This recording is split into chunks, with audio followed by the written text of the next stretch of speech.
Que a paz, Divino Mestre, esteja com todos nós.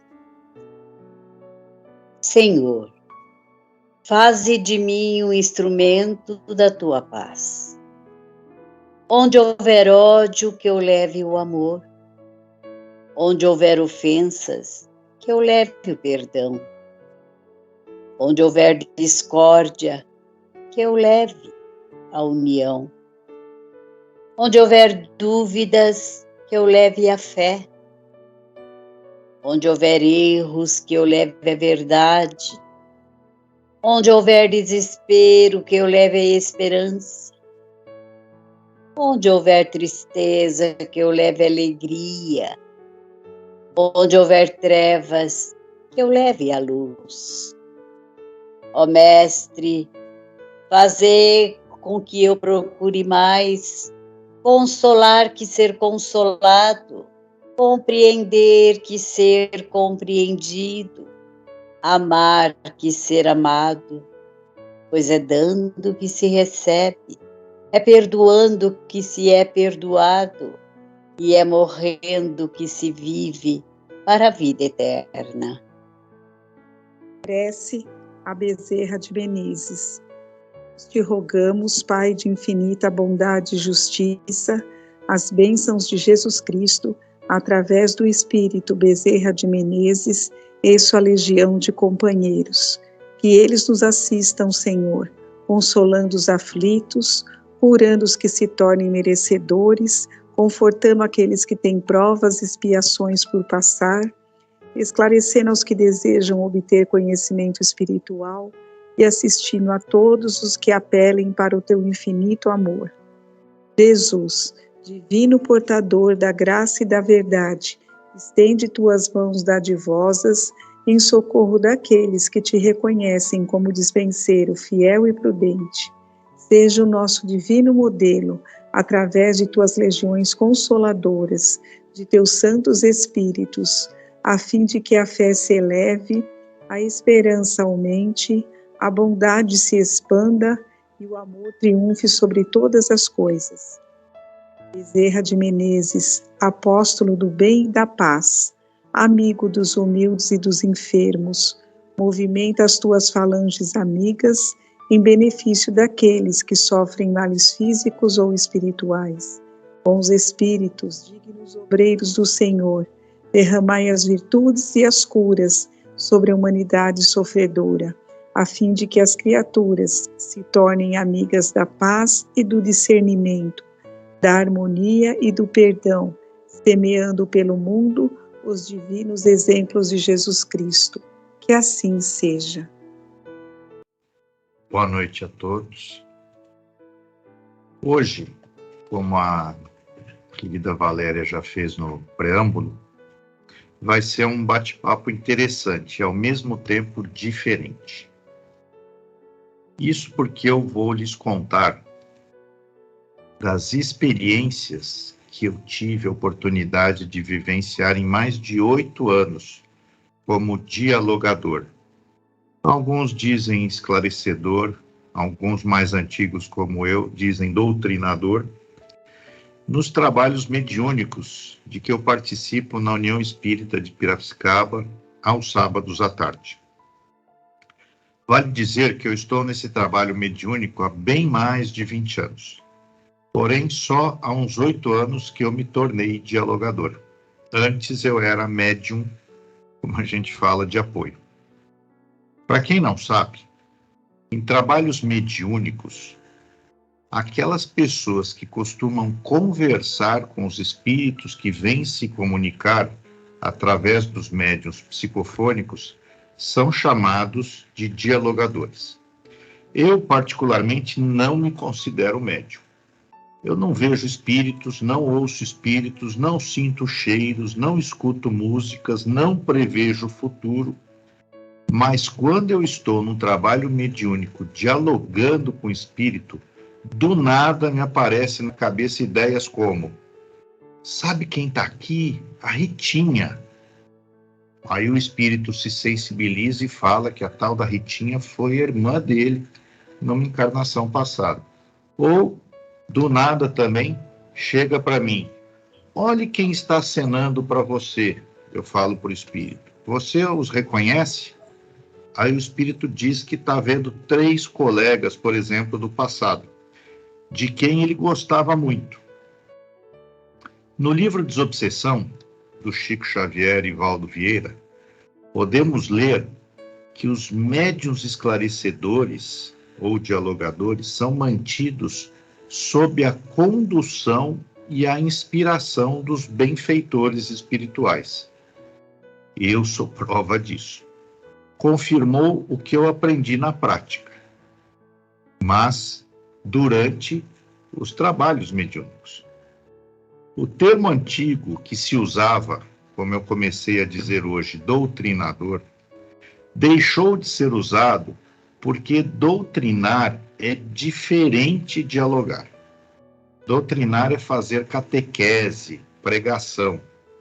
Dialogar é conversar, falar e escutar.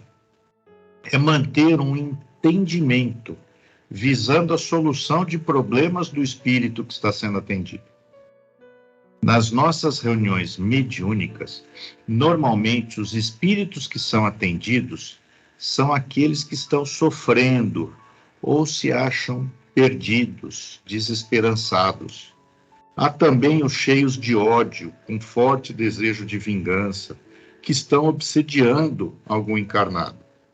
Tem também os orgulhosos, apegados ao poder e à dominação, enraivecidos por estarem perdendo seus trabalhadores para Jesus. Dificilmente no nosso trabalho recebemos alguma mensagem de orientação ou um texto edificante. Eu costumo dizer que nosso trabalho é mesmo de desobsessão. Antes de falar dos espíritos que nós costumamos atender nesses trabalhos mediúnicos, é importante enfatizar que numa reunião mediúnica, até o espírito chegar ou ser levado para falar sobre seus dramas, seus problemas, antes de um longo trabalho empreendido, antes há um longo trabalho que foi feito, empreendido pela espiritualidade, que pode ter demandado dias ou até semanas. Um trabalho de 1h30. Podemos ter previamente a espiritualidade atuando até semanas, para que ocorra aquele trabalho dentro de todo o planejamento da espiritualidade superior. Muitos espíritos morrem ou desencarnam, como nós espíritas dizemos, ou não reconhecem que morreram, porque ainda se sentem vivos, ou não encontram no pós-vida aquilo que eles esperavam. Não acham o céu, não acham o inferno, muito menos um repouso após o juízo final. Esses espíritos encontram a dura realidade espiritual fundamentada na existência da lei de causa e efeito, onde cada um de nós se mostra como é, sem disfarces, falsas aparências ou aquele verniz social. E muitas vezes ainda estão cheios de condicionamentos materiais, porque a morte do corpo físico não tem o poder de transformar ninguém. Sentindo-se desorientados, esses espíritos repelem o contato dos orientadores desencarnados, razão pela qual eles requerem um contato com os encarnados num trabalho mediúnico. É por isso que os espíritos precisam vir, dependendo da situação, num trabalho mediúnico. Eles não estão abertos a receberem ajuda dos seus protetores. E por ainda se encontrarem esses espíritos ligados aos fluidos densos da matéria, as emanações ectoplásmicas próprias da sessão mediúnica lhes permite o diálogo. Assim, o diálogo com os encarnados torna-se uma necessidade, por ensinar-lhes o caminho do bem e do perdão, despertando-os para a necessidade de renovação espiritual e ajudando-os a descobrir um caminho para a sua libertação, dando uma apressadinha no seu progresso espiritual. É muito importante que existam os trabalhos mediúnicos, um trabalho de caridade, não para com os encarnados, mas para com os desencarnados. Ao longo dos anos nessa função, eu tenho aprendido que, além dos conhecimentos doutrinários, da doutrina espírita, no caso, o indispensável no momento do diálogo com os espíritos desencarnados são a empatia e o amor, que acompanham as virtudes da paciência, bondade, humildade e tolerância. Com esses valores, o dialogador poderá enfrentar os casos mais difíceis. E olha que já tivemos casos terríveis no nosso trabalho. Houve fase de atender judeus da época da Segunda Guerra Mundial, os próprios alemães, escravos e fazendeiros que escravizavam, né, aqui no Brasil. Mais recentemente, estamos recebendo muitos espíritos de morros, lá do Rio de Janeiro, ligados ao tráfico de drogas. Bom, seja qual for o rumo da conversa mantida com o espírito comunicante, não podemos esquecer que não falamos com mortos, mas com individualidades vivas, cuja alma traz as marcas de uma vida desregrada, de uma doença difícil, de relacionamentos de ódio e perseguição, ou às vezes expulsas do corpo pelas portas do suicídio, da loucura, do aborto e do homicídio. O dialogador que se julgar capaz de esclarecer por si só, comete um grave equívoco, pois sua eficiência depende sempre da humildade em reconhecer a necessidade de ser ajudado, amparado pelos bons espíritos, sem atitudes melosas ou com grande apelo emocional. Muitas vezes, o diálogo exige atitudes enérgicas, não ofensivas nem agressivas, mas firmes e seguras. Digo isso porque não é incomum, no início dos diálogos, nós, dialogadores, sermos ameaçados de morte pelos espíritos, bem como nossos familiares. Kardec e os espíritos de luz nos dizem que a verdadeira superioridade é a superioridade moral. A única autoridade que pode barrar os espíritos inferiores que, ao sentirem-na, se submetem a ela em virtude do magnetismo de quem a possui. Tá bom, Ricardo, como é que eu adquiro isso? Sendo sempre corretos em nossas intenções e em nossos atos, em todos os sentidos. Bom, agora vou apresentar-lhes algumas lições que fui entendendo na prática. Veja bem, eu não disse aprendendo, porque eu acho que ainda estou longe de ser uma obra acabada. Tenho muito que evoluir. Primeira lição: um bom dialogador precisa acolher o espírito atendido sem preconceito e sem julgamentos. Temos de ouvir com a alma, sem ansiedade ou tentativa de convencimento. Temos que imaginar o espírito é nosso filho ou alguém que a gente ama. Ele está sofrendo e nós vamos lhe dar colo. Segundo, temos que controlar a curiosidade. Temos de perguntar o que o ajudará a ajudá-lo. Não devemos partir para conselhos e nunca dar lição de moral. Mostremos, antes de tudo, que nós o estamos entendendo e queremos ouvi-lo. Nós dialogadores, de nos conscientizar de que cada espírito é uma história e não tem diálogo padrão. Outra coisa importante que eu venho entendendo nesses anos é que nem todo espírito é espírita ou acredita em Deus. Devemos conversar sempre de olhos abertos, atento ao médium, sendo sempre sinceros. No caso de gestual mais agressivo do espírito, se o espírito for mais agressivo, temos de chamar pelo médium e encerrar o atendimento. O médium deve ser preservado sempre.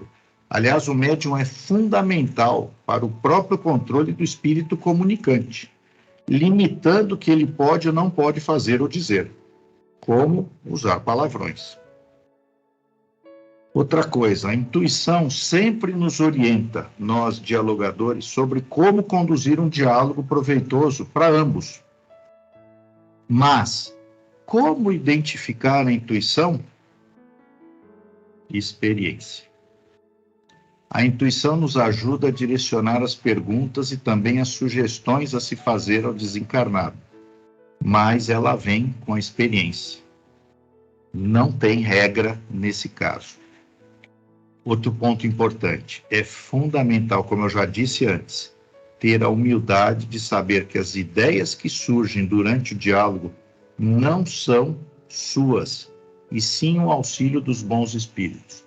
O dialogador que não compreende esse princípio precisa de esclarecimento para lidar com a sua vaidade e a sua presunção, que certamente vão prejudicar a sua autoridade moral. Bom, depois dessas lições, agora eu quero dar alguns exemplos de perfis de espíritos que a gente já atendeu nesses últimos tempos lá no nosso trabalho mediúnico. Um primeiro perfil são os espíritos líderes de falanges, ou falange aqui no caso é como se fosse quadrilhas, né? Grupos de espíritos, normalmente muito apegados, arraigados ao mal e ao poder, e que alcançam poderes que eles alcançam frente a outros espíritos sofredores que eles dominam. Normalmente, esses espíritos são muito inteligentes e se acham satisfeitos em ter o domínio sobre seus servos. Eles chegam no atendimento, no acolhimento mediúnico, para tomar satisfações. Por que eles perderam tantos servos para Jesus? A humildade sincera, verdadeira, nascida da compreensão de que, na realidade, somos ainda muito imperfeitos, deve ser a base da conversa com eles. O atendimento deles costuma focar em fazê-los lembrar de momentos felizes com seres amados deles em vidas passadas. Mostramos a diferença de alegria e a satisfação da verdadeira felicidade.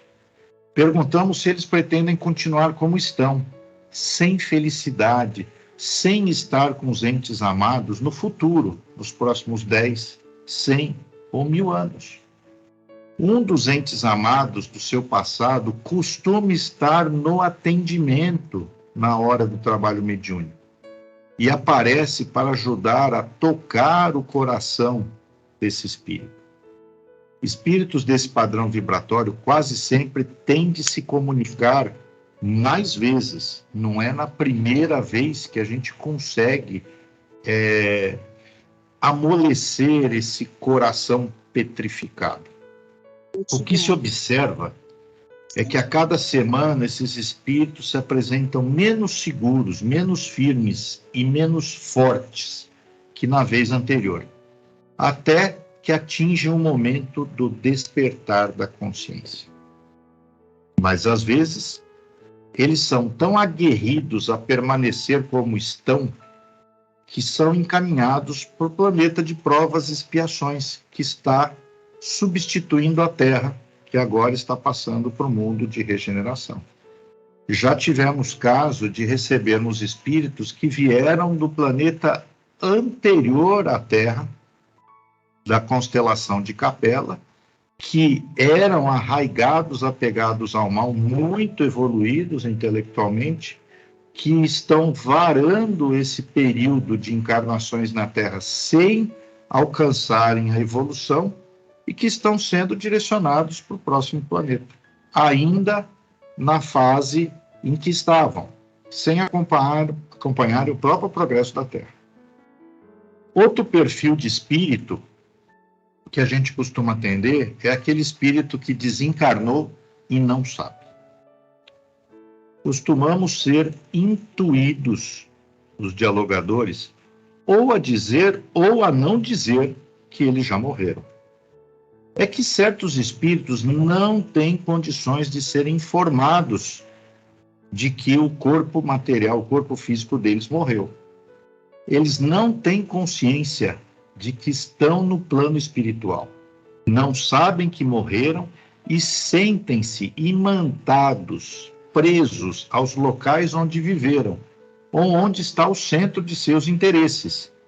Ah, Ricardo, então é assim que a gente sabe, é o tal das casas assombradas? Sim, espíritos que estão imantados lá. Nesses casos, nós temos de passar a eles a confiança na vida eterna. O espírito não morre, é o corpo que morre, né? E que a verdadeira vida é essa que eles estão agora, a vida espiritual. Conforme a situação, podemos sintonizá-los, esses tipos de espíritos, com entes queridos, para que os conforte.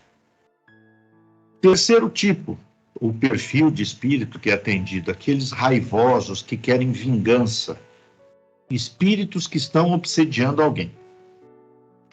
Com esse tipo de espírito, cabe ao dialogador ir encaminhando o diálogo, atento a alguma observação que o espírito comunicante fizer e que sirva como base para atingir-lhe um ponto sensível.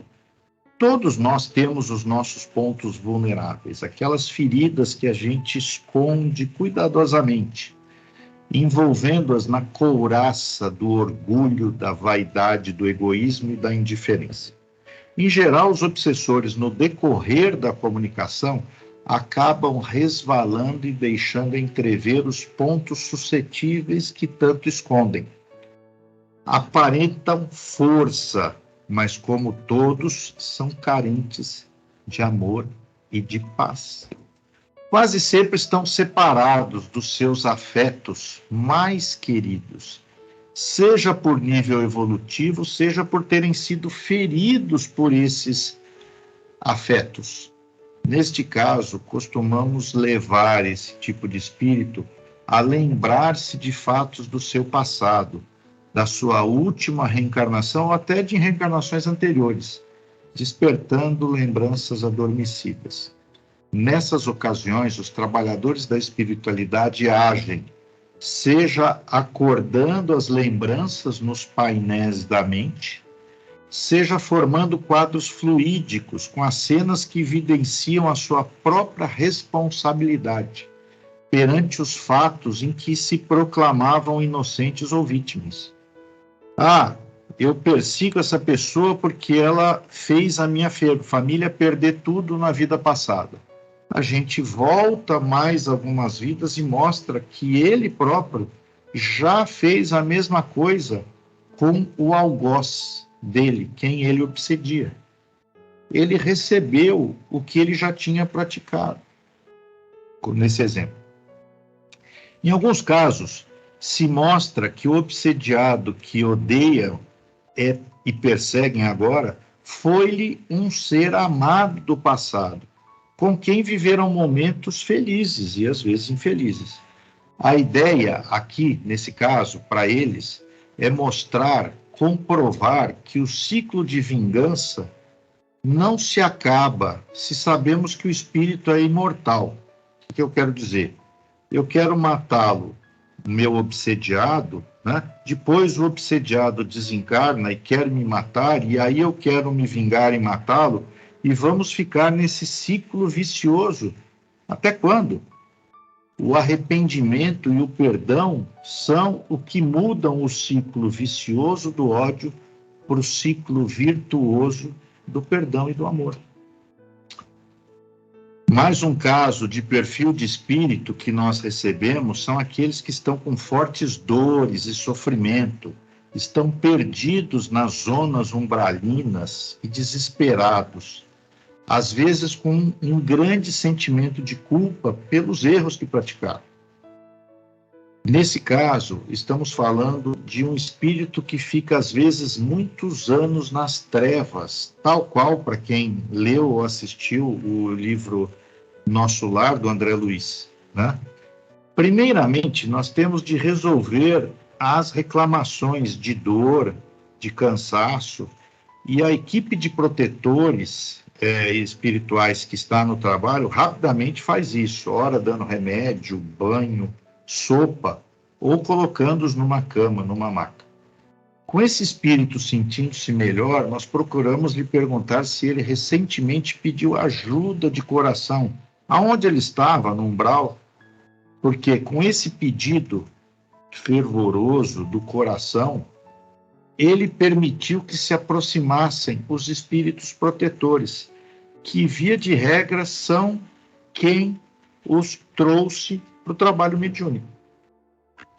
Quando ele é melhor informado sobre a vida espiritual e de que a misericórdia de Deus é infinita e que não cabe a nós, ali no trabalho, julgá-lo, só acolhê-lo e ampará-lo a construir um futuro no bem, independente do passado que ele teve, porque todos nós aqui tivemos um passado negro, eu garanto a vocês, o espírito normalmente se despede agradecido e às vezes em lágrimas.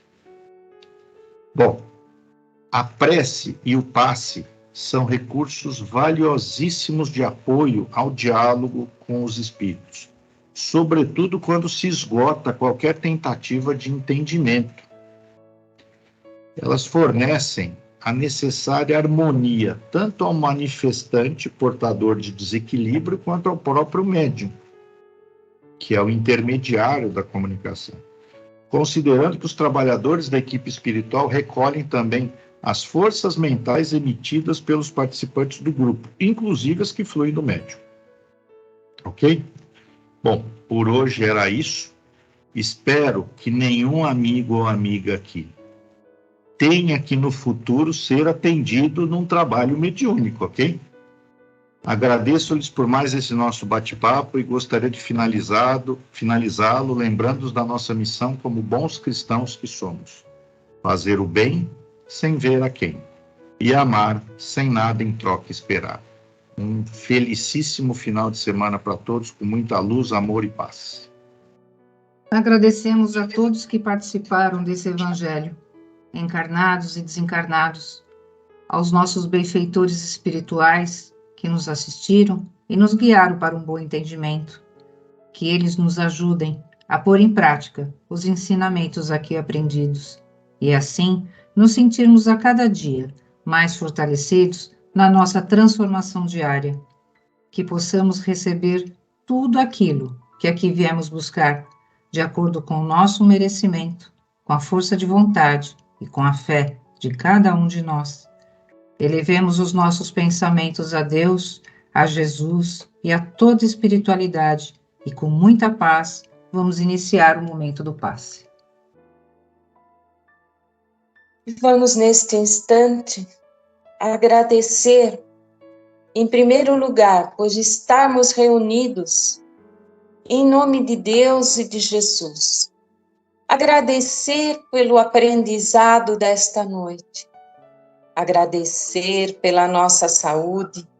Rogar aos amigos do plano maior que nos envolvam numa luz de amor, de proteção, trazendo equilíbrio aos nossos chakras e centros de força. Que essa luz envolva os nossos lares, limpando, queimando, transmutando, retirando toda e qualquer negatividade. Que a luz de Deus e de Jesus ilumine a todos os hospitais, a todos que ali se encontrem, de acordo com sua fé, seu merecimento e o planejamento encarnatório. Que a luz de Deus e de Jesus guie os nossos governantes para que eles possam fazer o melhor pelo povo. Que a luz de Deus e de Jesus ilumine a todos os orfanatos, clínicas de dependentes químicos, clínicas de repouso. Que a luz de Deus e de Jesus chegue até os lares, onde esteja havendo conflitos e desavenças. Que a luz de Deus e de Jesus se faça presente, tocando os corações que se encontram em desespero. Que a luz de Deus e de Jesus ilumine e leve a cura ao Dr. Wagner, ao Dr. José Augusto. Que a luz de Deus e de Jesus possa nos iluminar, desculpa, a todos, para que tenhamos uma excelente noite de sono e que amanhã tenhamos um dia abençoado, bem como um excelente final de semana. Rogamos agora, ó Pai, as equipes de Dr. Bezerra de Menezes, que fluidifiquem nossas águas, para que através dessas águas tenhamos o fortalecimento do corpo físico, mental e espiritual. Por tudo que temos recebido, ó Pai, vos agradecemos.